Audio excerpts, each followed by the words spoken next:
You're listening to the Spark Radio Network, Internet radio like you've never heard before. Innovation, creativity, and imagination are all said to begin with a spark. So fasten your seatbelt and take the ride of your life and listen for the spark. You are listening to KLRN Radio, where liberty and reason still reign. Most writers and radio show hosts know that to connect with your fans, you need to do more than just write books or record the latest podcasts. There are many different elements that go into forming an online platform, but there are also many hidden traps. To make matters worse, solid advice on how to survive the muddy waters is scarce. In the book Hidden Traps, I talk about some of the important issues of working with an online platform, highlighting traps that could put your physical or internet security at risk or be harmful to your reputation. Are your social media posts just links with a few disjointed words, making you look like someone who can't complete a sentence? Did your new website cost you more than you anticipated? Are you leaking your personal contact details across the web without even knowing it? Then you need Hidden Traps. Hidden Traps is now available in paperback and ebook from a variety of retailers, including Amazon, Barnes & Noble, and Kobo. Visit blackwolfpublications.com for more details.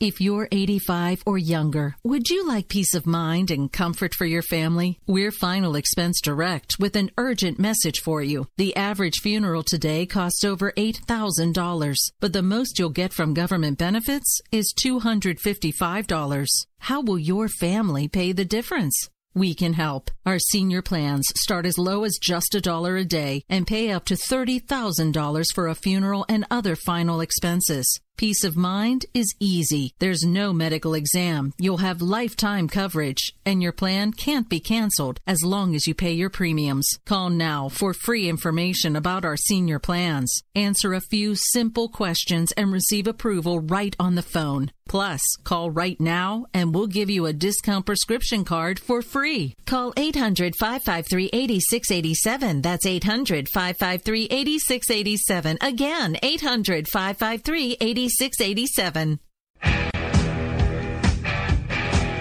KLRN Radio has advertising rates available. We have rates to fit almost any budget. Contact us at advertising@klrnradio.com.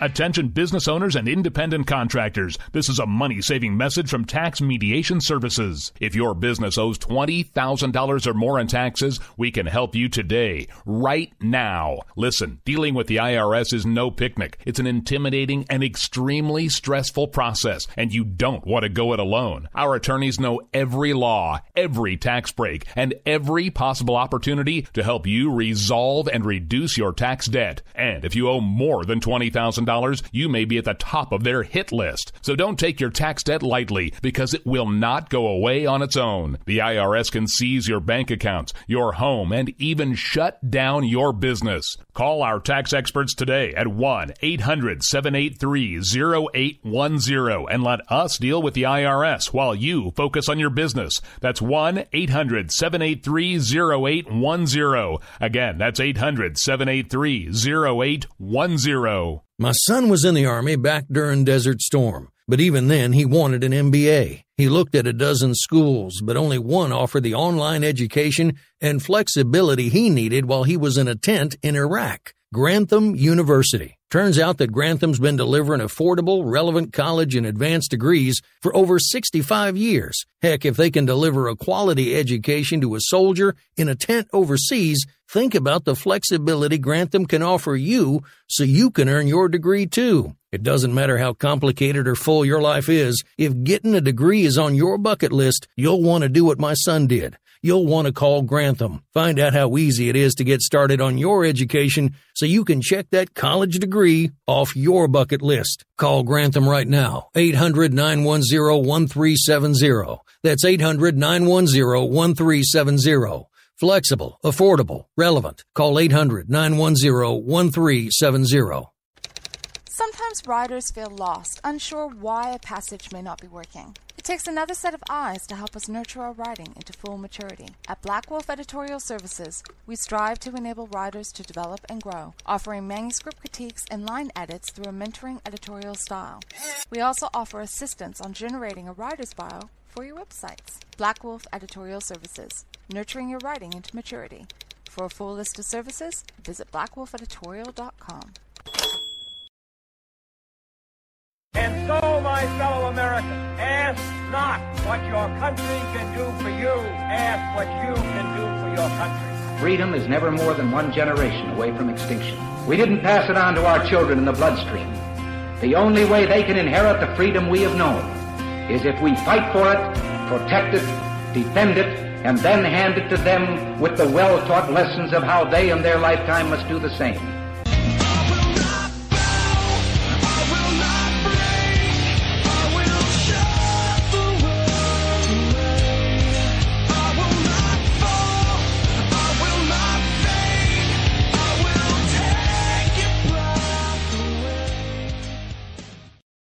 Good evening, folks. Happy Friday Eve. I am one half of the crew, Mr. Rick Robinson. She's the other half, Miss Jen Homestead. And you're listening to Jen and Rick live right now on KLRNradio.com. And we only have one question, or at least I do. What the hell is Strzok smoking?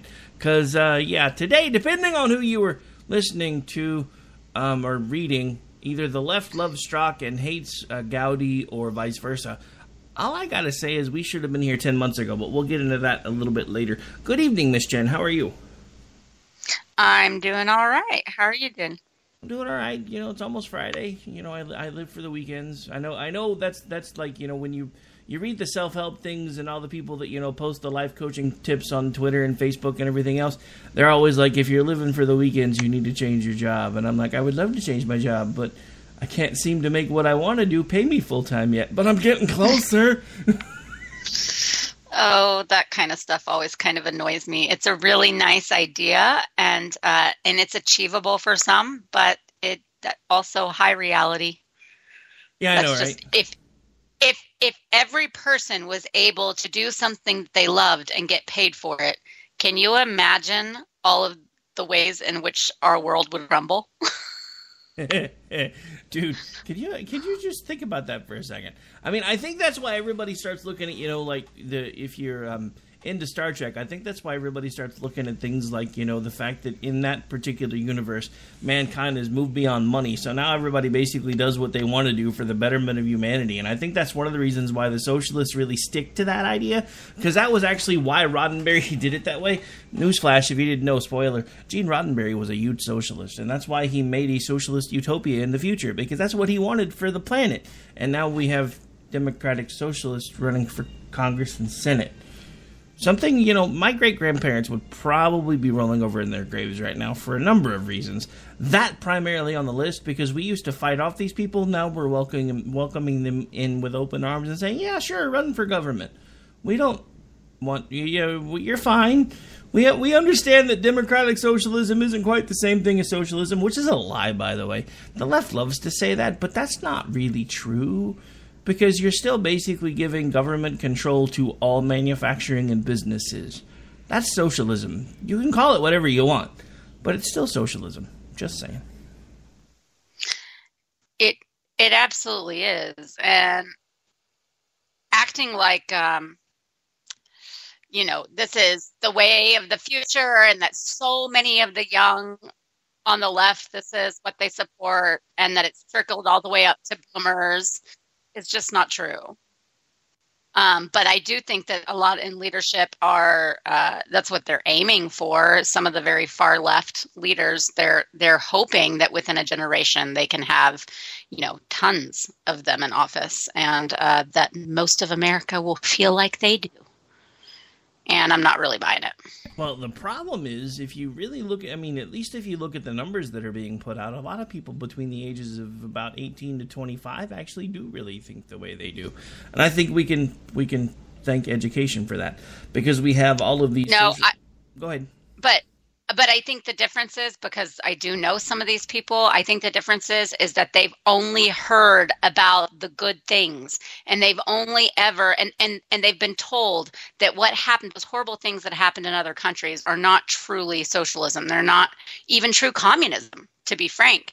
And so I think that what has happened here is that there's this la la land kind of alternate reality that they think socialism is. And the second you start to implement any of it on them in real life, they reject it. I know that one of my younger cousins was all about and she started making a paycheck, and guess what? She's not so much about the whole collective BS anymore. She's still a little bit into it, but not near like she was, because she started actually seeing it. She started actually feeling it. And for what? What did she have to show for her money? She didn't even get the feel good of knowing that someone else was really taken care of. So I think that as reality hits and truths, are kind of exposed, then that's where, I mean, you can have all the 15 to 24-year-olds or whatever still in grad school, still in college, as you want to, being bleeding heart socialists. But it just doesn't usually work out that way in the real world, and people change. Remember, there were a lot of people in the 60s that were like this too, in various different forms, but they had all sorts of very lofty ideological ideas, and then they grew up. And a lot of them vote conservative now. Just saying. Yeah, no, I mean, I agree with you. And you're right, because I've actually seen the same thing happen myself. But it's just, on paper, if you look at it, the 18 to 25 crowd is still heavily, Bernie Sanders supporters. They're the ones that came out en masse to vote for the Socialist Democrat in New York. But the thing about it is, when they actually do finally decide to leave mom and dad's basement and go get a job, and they start seeing this thing called FICA and everything else, they're like, what is all this stuff coming out of my check? I'm like, that's the stuff you say you want to vote for, and it's only going to get worse if we do it your way. And they're like, that's like Bryce, the kid that used to do Finding Common Ground with me when Dave couldn't do the show anymore. He actually started as a really, really staunch liberal. And one of the things, and I've said this before, but I'm going to go ahead and rehash it real quick. He actually started working with me on that show to get a grade for high school, because he had an elective where basically he could kind of do a broadcasting thing or something, and they realized that we had a broadcast or license and everything else. So they're like, yeah, you can do that. So one of the things I had him do before he quit the show, when he moved on and started going into college, was I gave him his senior assignment, which was to basically go back and listen to his first show, then go back and listen to his last show and tell me how his opinions had changed during his tenure on Finding Common Ground. And basically what he had figured out is, after being exposed to some of the things that you showed me and some of the stuff that I've started dealing with now that I'm actually an adult and having to work for a living, I can tell you that I'm becoming more and more conservative every day, and I hate you for it. Well, it's true. And beyond that, socialism has just been so glamorized by the left. And and then they put up these candidates that are younger and appealing, like the latest one in New York. And then they tell these sob stories about how it's been hijacked in some of these places that have actually, implemented socialism, and it's gone horribly wrong, Venezuela. And they tell all these lies about how, well, that's not really the case. That's not really socialism. And they can't find a single example of their so-called real socialism, but they still do praise various countries that have succeeded in some ways with some socialistic policies, but they're still not exactly socialist countries in the true form. So you don't get to point to those examples like the Swedens and the Norways and the Denmarks of the world and say, well, socialism worked there, but then also recognize that that's not, they actually don't have full-fledged socialism. They just have a lot of very socialistic policies. And then go, well, Venezuela is not a socialist country because it has a lot of socialist policies as well and fails, and also has other things that are not socialistic. So you don't get to say that one is and one isn't an example of socialism. And in the ways that they are not examples of socialism make all the difference in the world.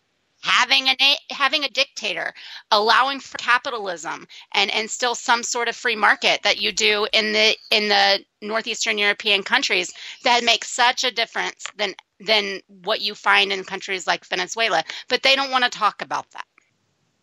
Yeah, it really is funny to watch them do the contortion thing. The funny thing is, when they start mentioning those Nordic countries, I start reminding them that most of those countries don't even have the population of the state that I live in.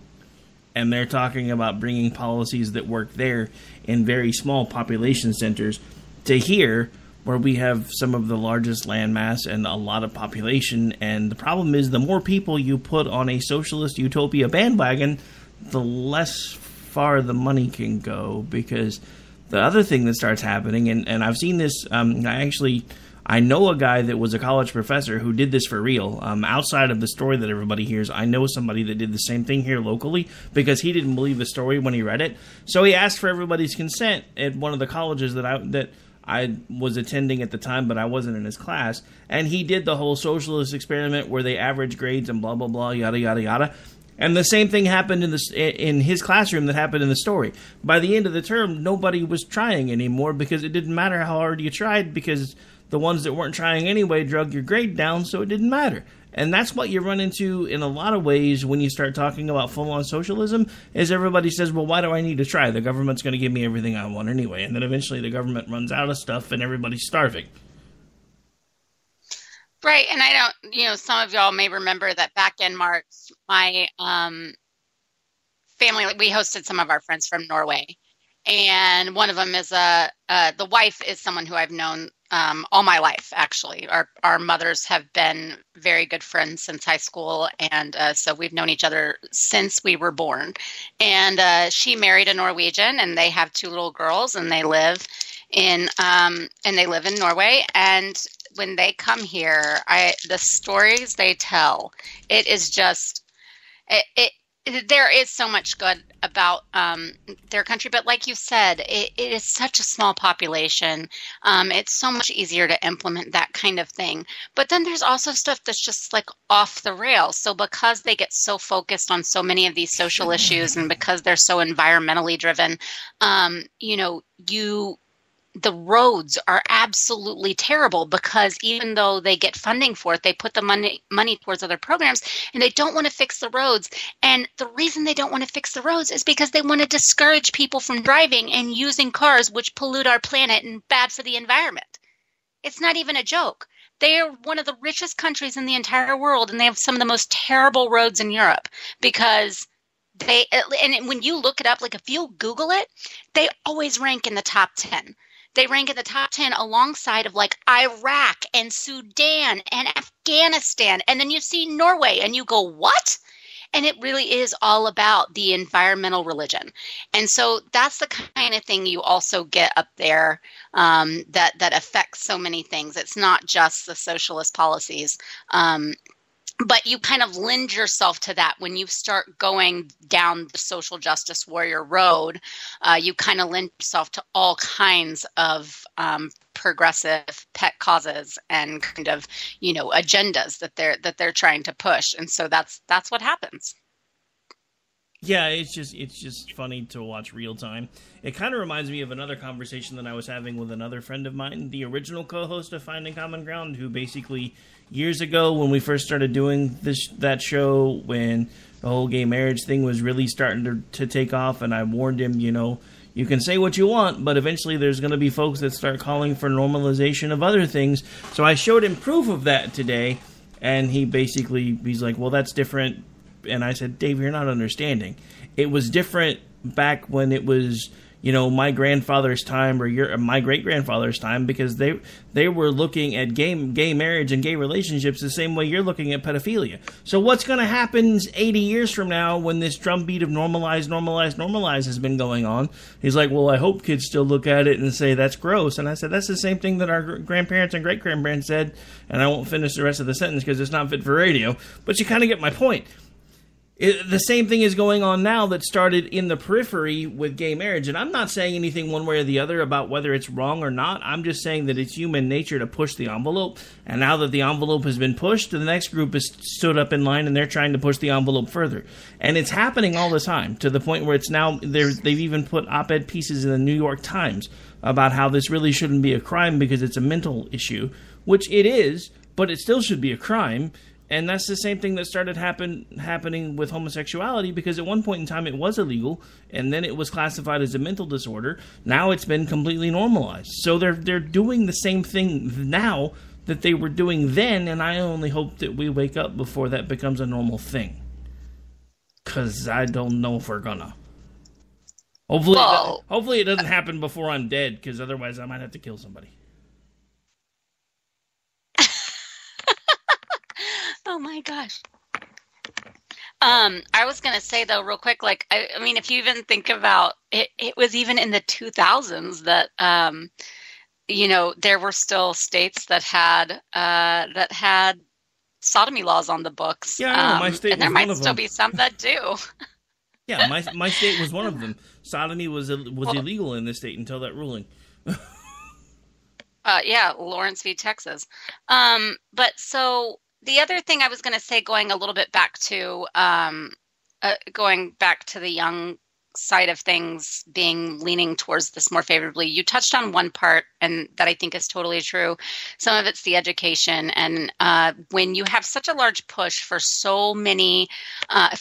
a large percentage of any given generation to go to college, it's almost like everyone's being pushed away from vocational schools. They're being pushed away from all other types of, you know, training and skill sets and apprenticeships and things like that, which we, by the way, need and often make really good money. Has anybody have any friends that they know that are plumbers and electricians? Because the ones that I know do pretty well. Is it kind of work?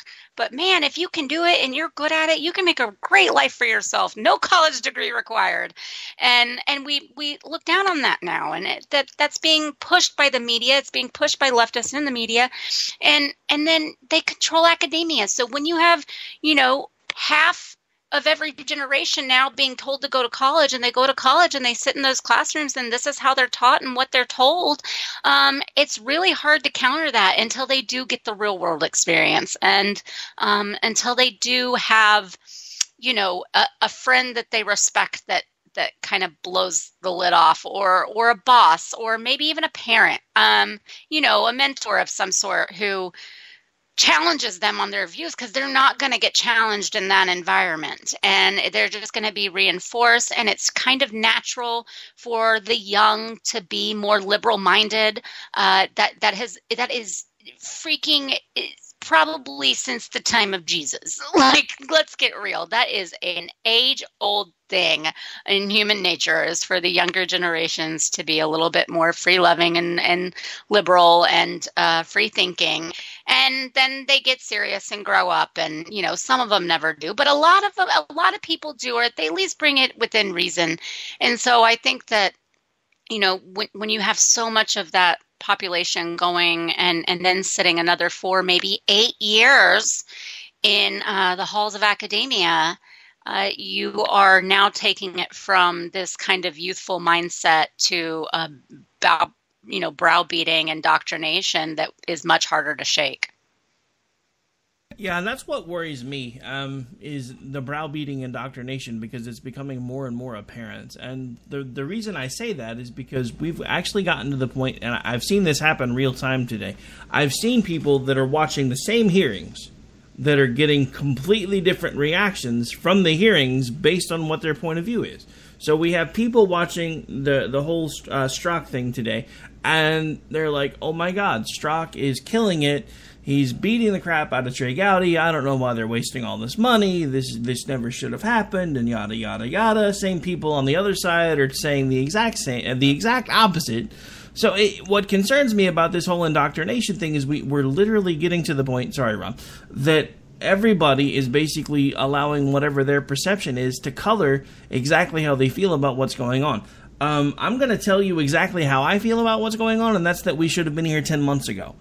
I enjoyed watching what happened today for the popcorn value, but I don't like the fact that, first of all, I want to know how much we're paying for this circus, because this should have happened a long time ago. One of the things that I'm tired of hearing is like Lisa Page saying, I'm not going to show up. You were subpoenaed by Congress. You work for Congress. You get your ass in there, you can be fired. And then you can be arrested for contempt of Congress. Because that's what's supposed to happen. Now, the other thing that I want to know is how the FBI has been able to tell Congress what they're going to turn over and not turn over when the FBI didn't create Congress.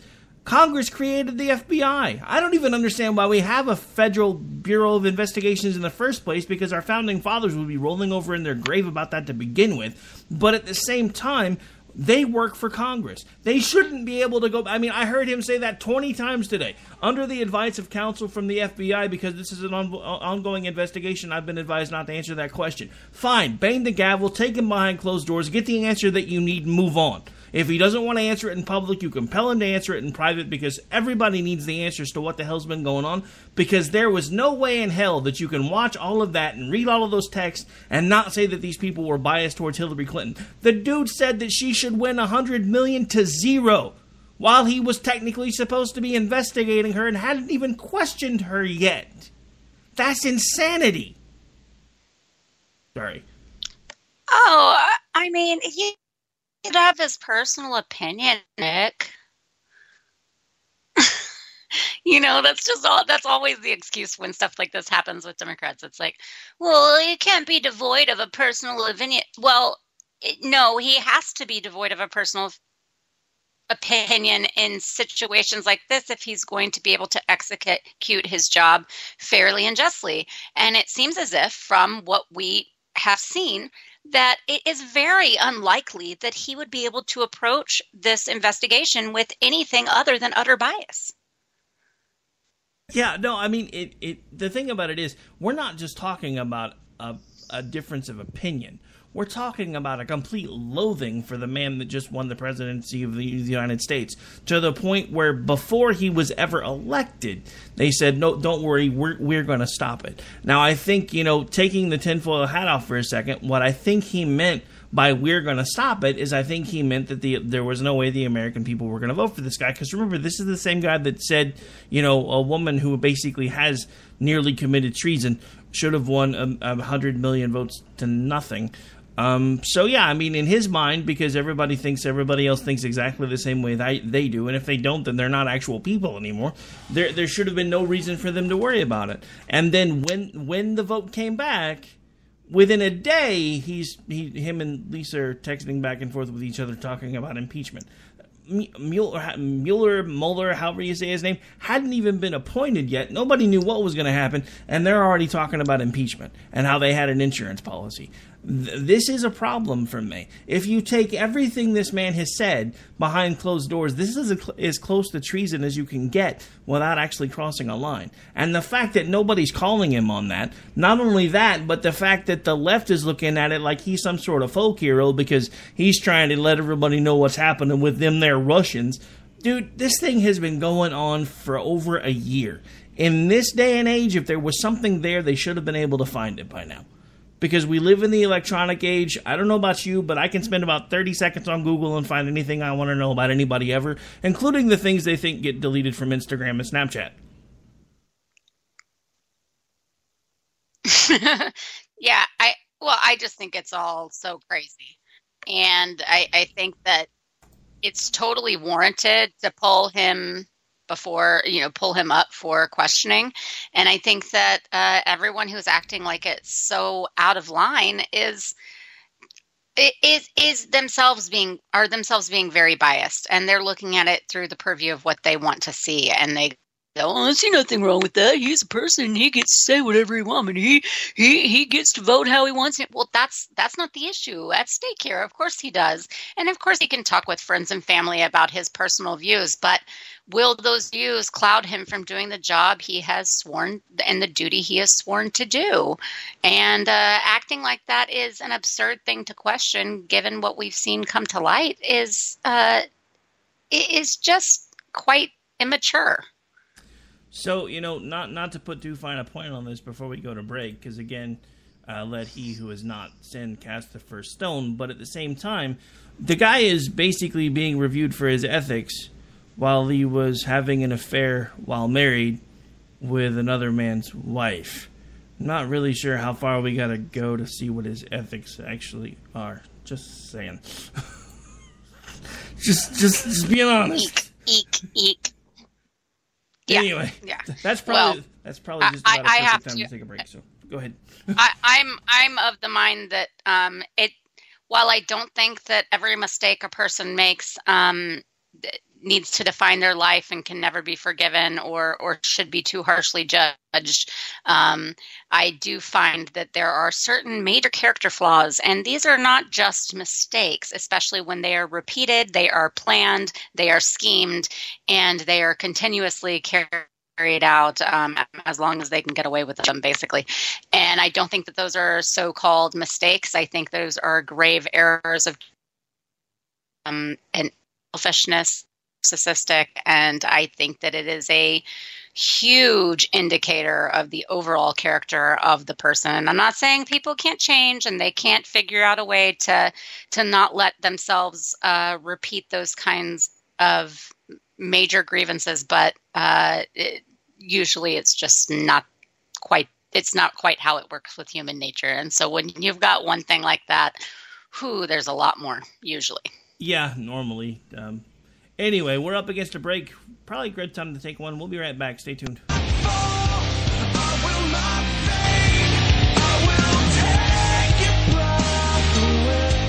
My son was in the Army back during Desert Storm, but even then he wanted an MBA. He looked at a dozen schools, but only one offered the online education and flexibility he needed while he was in a tent in Iraq. Grantham University. Turns out that Grantham's been delivering affordable, relevant college and advanced degrees for over 65 years. Heck, if they can deliver a quality education to a soldier in a tent overseas, think about the flexibility Grantham can offer you so you can earn your degree too. It doesn't matter how complicated or full your life is. If getting a degree is on your bucket list, you'll want to do what my son did. You'll want to call Grantham. Find out how easy it is to get started on your education so you can check that college degree off your bucket list. Call Grantham right now. 800-910-1370. That's 800-910-1370. Flexible, affordable, relevant. Call 800-910-1370.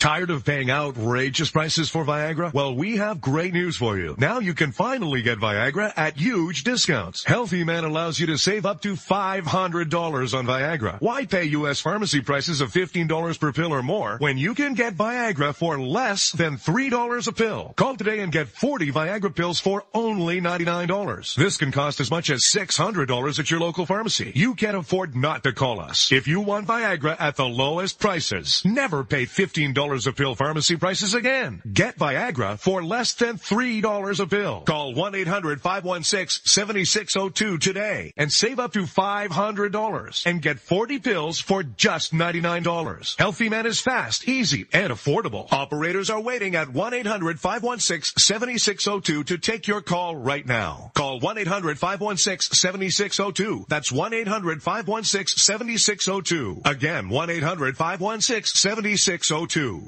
Attention business owners and independent contractors. This is a money-saving message from Tax Mediation Services. If your business owes $20,000 or more in taxes, we can help you today, right now. Listen, dealing with the IRS is no picnic. It's an intimidating and extremely stressful process, and you don't want to go it alone. Our attorneys know every law, every tax break, and every possible opportunity to help you resolve and reduce your tax debt. And if you owe more than $20,000, you may be at the top of their hit list. So don't take your tax debt lightly, because it will not go away on its own. The IRS can seize your bank accounts, your home, and even shut down your business. Call our tax experts today at 1-800-783-0810 and let us deal with the IRS while you focus on your business. That's 1-800-783-0810. Again, that's 800-783-0810.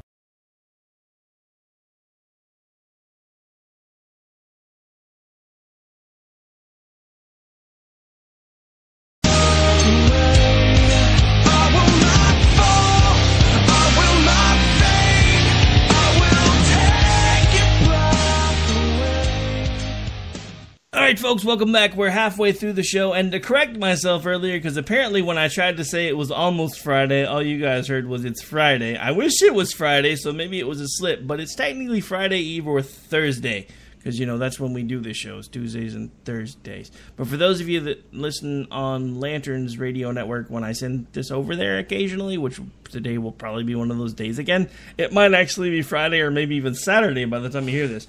But anyway, so we've been talking about the congressional hearings and the debacle and the popcorn worthiness and the craziness, depending on your point of view. And again, I just... there are things that we really should be focused on, I think, and I don't know why we weren't here 10 months ago, other than the fact that this is now the left's attempt to delay everything to try to see what happens with the midterms, and the right's attempt to gin up angriness for the midterms so the people come out and vote. And I'm not saying it's not legitimate angriness, because I don't know about you, but if I had known that the number 2 guy at the FBI was trashing Trump that hard, even when I was on the Never Trump bandwagon, I probably wouldn't have been very happy, because it's one thing to say things about a candidate, kind of becomes a completely different thing when it's the actual president. There's this thing called decorum. There's also this thing called you actually work for that guy, so you can kind of say what you want behind closed doors, unless you're texting it 10 million times on an FBI phone. Just saying. Yeah, I just don't even know how you can deal with this. I mean, it's totally fair for any of us to be pissed off, no matter who the candidate is or who is being investigated, or we should be at least pissed off if anyone that is involved in that is so irreparably biased. I mean, it's just not that crazy of a thing. Yeah, and again, it's not even really the bias, because, we're human beings. Everybody has opinions. But, when you get to the point where there's this much of an animus towards a person and so much of a basic love affair with the other side, because let's face it, the guy was supposed to be investigating Hillary Clinton at that time, sent a text over to his lover that said there's no way that Hillary can't win this thing 100 million to 0. This is while he's investigating her for possibly what could be really considered high crimes at this point. He's the lead investigator on that, telling somebody else that there's no reason she shouldn't win 100 million to 0. I still can't wrap my head around that. I can understand liking her if those are the circles that you run in. I don't personally understand liking her or much of anything else, because ew. But still, the whole thing is, your bias was there. It was evident. And one of the things that drives me crazy is I was reading a story about this earlier, where basically Strzok got to turn over the text messages that he wanted to turn over to Congress. He was the one that decided what text messages got released. If these are the text messages he thought were okay, I want to see the ones he thought were bad. No kidding. I'm just saying. Let's be real. If what I read was true, and I didn't get a chance to fact check it before we went on the air, so I do want to caveat that. But if what I read was true, then if he was the one that got to pick and choose the text that got turned over to the IG and everybody else, and he thought, oh, these are fine, there's no issue with these are the ones that you can see, that's good, those are great. I want to see the ones that he thought were bad. I'm not even playing. Because if he if he thought these were okay and normal and it's no big deal, there's no bias here. I just basically said I hate the guy like 1 billion times and I'd rather work for freaking Al Capone, but whatever. But it's just, I don't know. What really floors me is the left is over here like, oh my God, Trey Gowdy's a moron and Strzok's a hero and I don't even know why we're doing this. And I'm like, I'm sitting here in the middle going, I really wish we'd done this a long time ago, but the fact that the number 2 guy in the FBI is this shady really doesn't help my view of the whole top floor of the FBI. And when I say that, I'm not talking about the rank and file folks. I'm talking about apparently Barack Obama did a really bang-up job of weaponizing pretty much every branch of this government, and somehow we missed the memo. The only one we noticed was the IRS.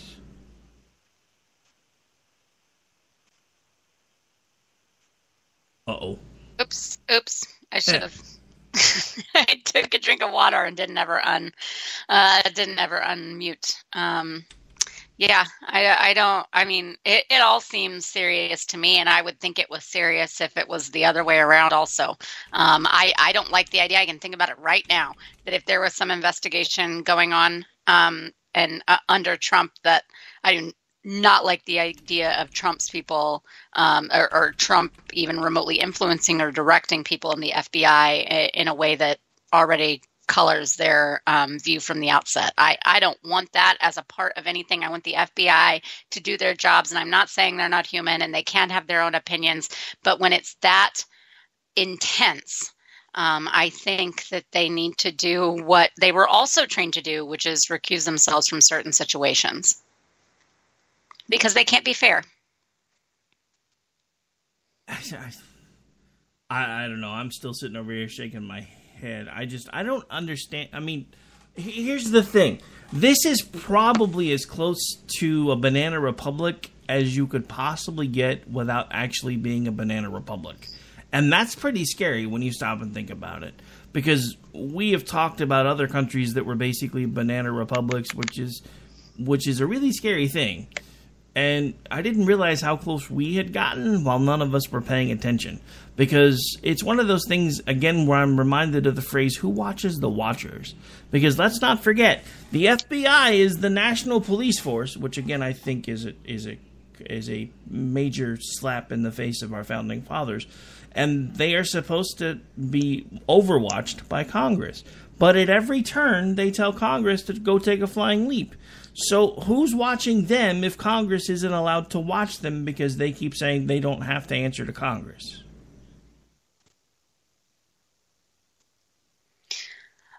Well, that's the thing. It's like everybody thinks that there's so many misconceptions about the FBI in general, but first and foremost that it is part of the executive branch.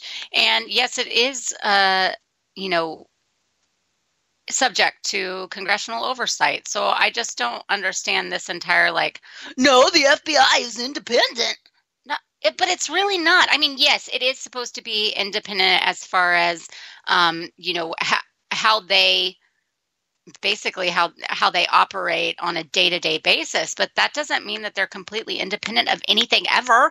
I don't understand. It's like Congress can't tell them. Yes, Congress can. The president can't tell. Yes, the president can. I mean, can you just pick it up and look at what they fall under and what the guidelines are? It's not that hard. You can Google it and find it in 5 seconds. And everyone has gone with this whole narrative that the FBI is so independent and no one can touch them or tell them what to do, which they sometimes say is super bad when they hate the FBI, but then it's super good when they like the FBI for something like this.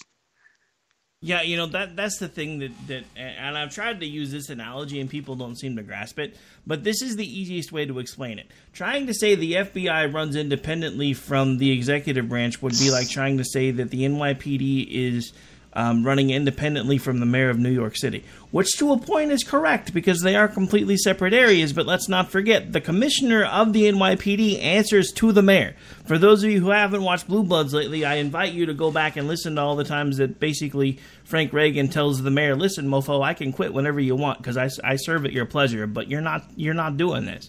And that's I love Blue Bloods. Me too. The only thing that really bugs me about it is I really wish Tom Selleck would at least make an attempt at a New York accent because he's the only one on the show that, besides his daughter, that really doesn't. I mean, yeah, you're an actor, dude. Come on, you got to be able to at least pull off a little bit of Brooklyn. Just saying. I don't know though. It depends if he kind of was raised the way he was. My brother has an extremely thick Texas accent. And me and my sister really just don't have that much of one at all. We can turn it on for sure. And we do say phrases and we do have, a hint of it. Of course, I'm not saying that there's nothing there, but if you listen to us compared to my brother, you go, what? Yeah, y'all were raised in the same household and went to the same schools? It's we were. It's just the different influences. Yeah, I guess I can kind of see your point. So that's why I give it a pass. It's the same way with Aaron and Jamie don't have near as much of one as Danny does, and I think that has to do also with their schooling and the way that the paths they were taking. Yeah, I mean, you do have a point, and I really just kind of was reminded of my own childhood because when I moved away from Oklahoma, before I left Oklahoma, I actually used to talk a lot like this, and then basically what happened is I started being made fun of on a daily basis, so I started learning to get rid of the accent. So, I don't know. Maybe he spent some time in another state and got made fun of as a kid. Who knows? Yeah, I don't know. Now we're analyzing a pretend family. But well, I mean, whatever. come on. Analyzing a pretend family right now is better than trying to figure out politics in this country because it's nuts. It is, and I've just been watching some of the latest seasons, so I'm like right on board with it right this minute. So you're just now really watching the latest season. Were you the only one that was really miffed that Danny's wife got killed off like in the summer? And I was like, wait, what? What happened? That was so bizarre. I was like, what? Wait. So I knew they were leading up to something, the way that they were talking that whole like first episode. And I was like, or it was even like a couple episodes, right? Before they revealed it. Yeah, it was. And it was like, what is going on? And he kept saying like, well, with your mom gone and whatever, which sounds like she left him. It sounds like she got fed up with being a cop's wife or, who knows, whatever. Because, she's had some trauma in the last couple seasons. But then when it was like, oh no, she's dead. And then I looked it up and it's like, oh yeah, they didn't pick up her contract. I'm like, how do you not just pick up like a pretty, integral character's contract? That's ridiculous. Yeah. So whatever. they don't pick up the contract and then they write her off in a mysterious helicopter crash over the summer hiatus and then don't explain it till like second or third episode in. You're watching the dude have like a total breakdown for like 2 episodes before they finally show him sitting at her graveside. And I'm like, oh my God. And then they're like, it's not your fault. I've been secretly making fun of you for the last 2 shift. episodes, and now I feel like a total heel for doing it. Yeah, and then they're like, oh, but I had her take that shift because I had to switch because I had to work and blah, blah, blah. She wouldn't have been on that helicopter. And it was like, wait, what? Oh, a helicopter with an organ trap? Like, how very Grey's Anatomy of you. I know, right? Anyways. Well, have you heard about the latest temper tantrum over Kavanaugh? Yeah, the fact that first everybody was irritated that he was a rich white dude, and now apparently he's had credit problems. Yeah, apparently he actually, has credit card debt, is not super rich like most of his other DC lifer colleagues, and, likes baseball, obviously likes beer. Works the whole thing kitchen. Keg stuff came out, and he has credit card debt. And to that I say, like every other freaking American. Yeah, I know. Who doesn't have credit card debt? They're like, oh darn, he's gonna be the poorest one on the Supreme Court. I'm like, I'm sorry, is this a disqualifier? What are y'all even saying now? First, it's like, be a man of the people, be a poor people, on all these other things. And then here we have a Supreme Court justice and he's criticized because he's too poor. It's like, what? It's ridiculous. And so much of it has been paid. Like, whatever. He has carried big balances at time and then he's paid them off. That is so typical. And who gives a crap? But also what happened was so remember he's a Yale Law School grad. And he, then taught at Harvard Law, hired by Justice Kagan when she was dean. And the Yale law students have, law students, alumni, and educators, of course they wrote this as all of them together, have written an open letter to the dean and to the Yale Law School leadership. And here is what they say. And I agree with David French, who wrote about it on National Review. And so if you want to go look at that, please do. But I agree with him that this reads more like a Twitter rant than it does an actual legitimate critique by apparently current law students, alumni, and educators. But I'll just touch on some of it here. We write today as Yale law students, alumni, and educators ashamed of our alma mater. Within an hour of Donald Trump's announcement that he would nominate Brett Kavanaugh, Yale Law School, 1990, to the Supreme Court, the law school published a press release of its alumnus' accomplishment. The school's post included quotes from Yale Law School professors about Judge Kavanaugh's intellect, influence, and mentorship of their students. Yet the press release's focus on the nominee's professionalism, pedigree, and service to Yale Law School obscures the true stakes of his nomination and raises a disturbing question.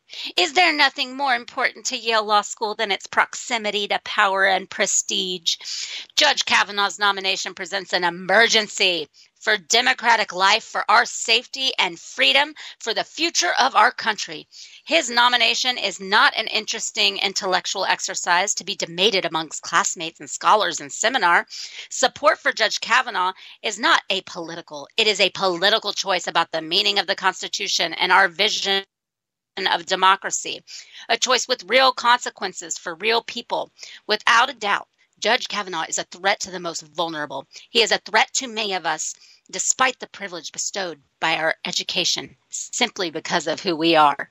Then it goes on to go really on about Roe v. Wade, and of course they can't really. And then they talk about immigration a little bit, and then they call it like spurious reasoning, and and that he would he would act as a rubber stamp for President Trump's fraud and abuse. Despite working with independent counsel Ken Starr to prosecute Bill Clinton, Judge Kavanaugh has since called upon Congress to exempt sitting presidents from civil suits, criminal investigations, and criminal prosecutions.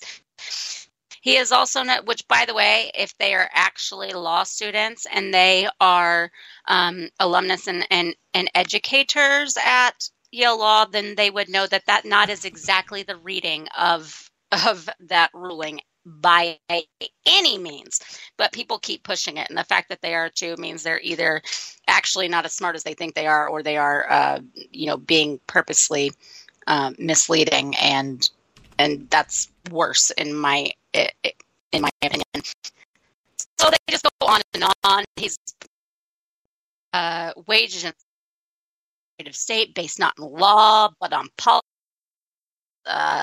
He consistently protects the interests of powerful institutions and disregards the rights of vulnerable individuals. As an attorney, he advocated for prayer at open public school events in brazen contravention of our country's separation of church and state. The list goes on. We see in these rulings an intellectually and morally bankrupt ideologue intent on rolling back our rights and the rights of our clients. Judge Kavanaugh's resume is certainly marked by prestige, groomed for exactly this nomination, but degrees in clerkship should not be the only or even the primary credential for Supreme Court appointment. A commitment to law and justice is. Now is the time for moral courage. And it says, perhaps Judge Kavanaugh will be likely to hire your favorite students, but people will die if he is confirmed. We hope you agree your sacrifice would be worth it. Please use your authority and platform to expose the stakes of this moment and the threat that Judge Kavanaugh poses. Bring out your dead. Just saying. Seriously. And as I'm scrolling through this, though, so you know how they said that it's Yale Law School, people from, it's all sorts of grads and alumni. It's quite, I'm not saying very many that didn't graduate in the 2000s. So there are some on here. There's a 68 here and a 72 there and an 88 there, but most of the grads are anywhere from mostly like late 1988 to 2021, even prospective graduates. So I say take that with a grain of salt. But yes, people will die if he's nominated. I mean, this is just. I feel embarrassed for them that they signed their names to this, quite frankly. Well, the worst thing about it is it's like they're upset because, a law school is happy that one of their alumni is a potential Supreme Court justice. If you go to law school, how many of the kids do you think that are going through law school right now that are dreaming of one day becoming Supreme Court justices? That's like being called to the big leagues if you're a baseball player. Because, you do all this work, you do all these things, and eventually you get to put on that robe and you get to make decisions that will shape the rest of the country. That's what terrifies them, though, is because they realize exactly how important this court has become. I've said this before, I'm going to say it again. The Supreme Court was not meant to be as important as we're making it today. It was supposed to be one part of a co-equal branch of governments. All of these things are supposed to work together in harmony to make sure that the government does exactly what it is able to do as outlined in the Constitution. However, we have the left that for decades has been systematically stripping each branch of certain powers and moving them over to another one. And so that's why the Supreme Court is now important. Not just stripping them. not just stripping the branches, but also belittling amendments and stripping down the powers of the amendments. For instance, saying that the 10th Amendment doesn't apply here, and they're just going to go ahead and do it at the federal level. Exactly. So, I mean, here's the truth of it. Let's say, for the sake of argument, that, and this is a very big if, because the liberals are acting like the second Kavanaugh gets impaneled, that there's going to be an immediate ruling that abortion is illegal. First of all, that can't happen because the Supreme Court can't send down edicts. They can only respond to cases that they hear. And when they hear, as you said on Tuesday, when they hear cases related to abortion, it's normally involving a very narrow scope. So I'm not even sure Roe v. Wade is ever actually going to come up in front of the Supreme Court again. And if it does, there's no guarantee that it's going to be overturned. However, if it is, let's say for the sake of argument, all the dominoes fall the right way for everybody that's like, oh my God, we're finally going to get to do something about Roe v. Wade. All that does is make it no longer a federal issue, and it kicks it back to the states for them to determine how they wish to deal with abortion, which should have been how it was dealt with in the first place. Well, and like I said on Tuesday too, you have to also understand that it's not just about a case getting that far up the courts. And by the way, some of the lower courts are not willing to entertain them this long either. But it's also that once it gets to the Supreme Court, it has to get 4 votes from justices to even be heard. And, it maybe can, but we're not entirely sure that they can get the 4 votes to even hear it. And so, that is a whole part of it too.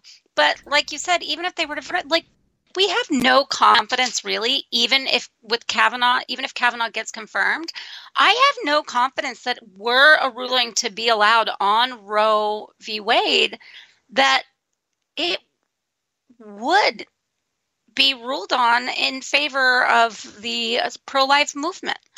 I cannot say in very great confidence that is the case. I can see, I know that it seems likely, but there are just some people that are on the court that you kind of don't know sometimes with how this kind of things go. And with Roe and the wording being so terrible and everything, I could see them saying that it need to be kicked back to be to kind of be relitigated in a better way instead of outright just overturning. I can see them overturning it, but with the expectation of relitigating it in a way that has, basically better wording and is a better written case. But I still think that they would say either Congress needs to do something about it. And like you said, that's what Congress has been doing for so long, though, is Congress has itself been kicking the can down the road a lot, waiting for justices to rule on things before making and enacting legislation because they're gun shy and they don't want to get booted from office.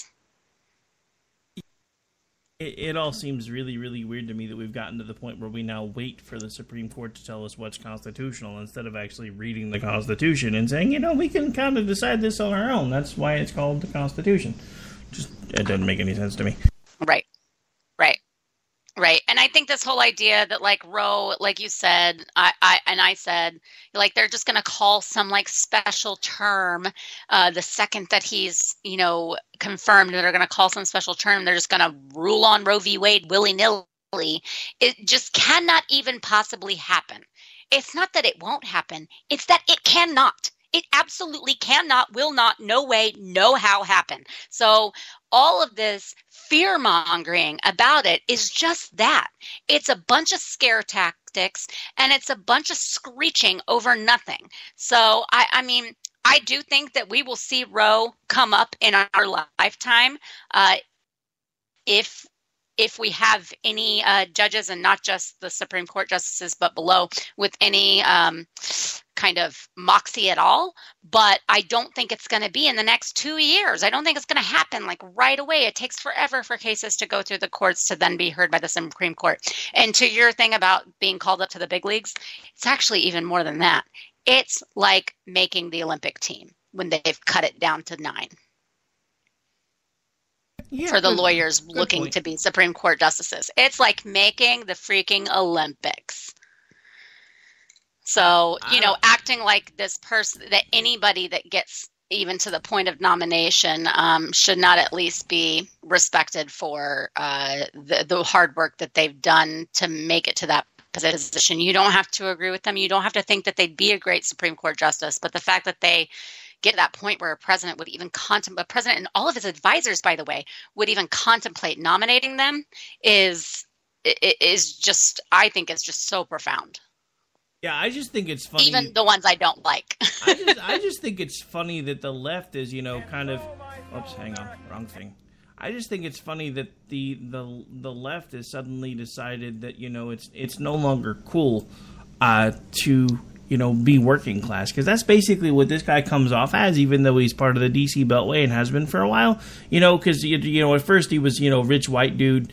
Oh, blah, blah, blah. We've got another one of those, white privilege, yada, yada. Oh, my God, he has credit card debt, and there's all these other things. Dude, the guy likes... No, and it's like, oh, my God, his net worth is not even $250,000. And it's like, oh, no, whatever shall we do? But see, that's the thing. The left used to be the common folk party, and I don't know or the Democrats used to be the common folk party, and I don't know how they're. I mean, it's like I said on Tuesday. I think Trump could have put up Garland, and they would have found a reason to not go along with Garland anymore. Only because, well, obviously he must have shifted to the right after talking to President Trump, or he wouldn't have put him up. So we can't confirm him either, even though he was the one that Obama wanted. I'm tired of the politics. I want to get things fixed.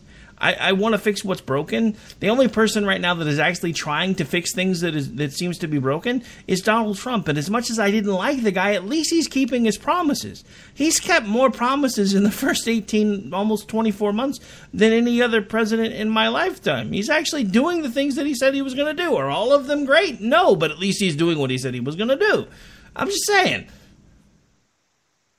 Right. Well, I think that when it comes to the being of the people, I think that has been a shtick that they have been trying to fool people with for a very long time. And they were pretty good at upholding it. And they even got some actual real people to use to further that narrative. But I think it's always been majority a load of crap. And they have been exposing themselves repeatedly for the last several years over that. Yeah, I completely agree, and that's the one thing that I will say is, the couple of things that Donald Trump has managed to do that I never thought I would see in my lifetime is get the left to completely take the mask off. These people are so completely unhinged that they can't even hide it anymore.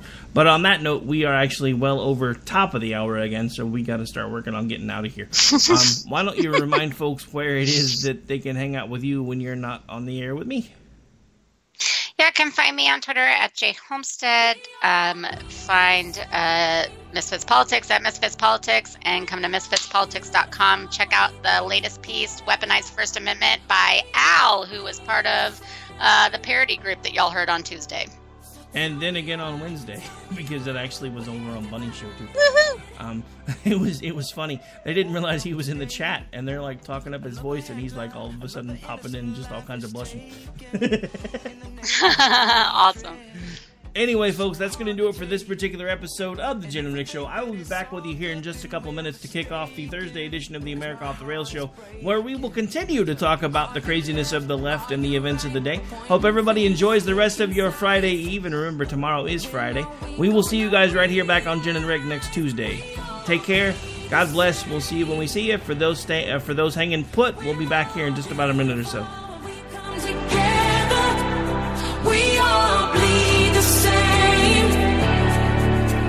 So tell me why,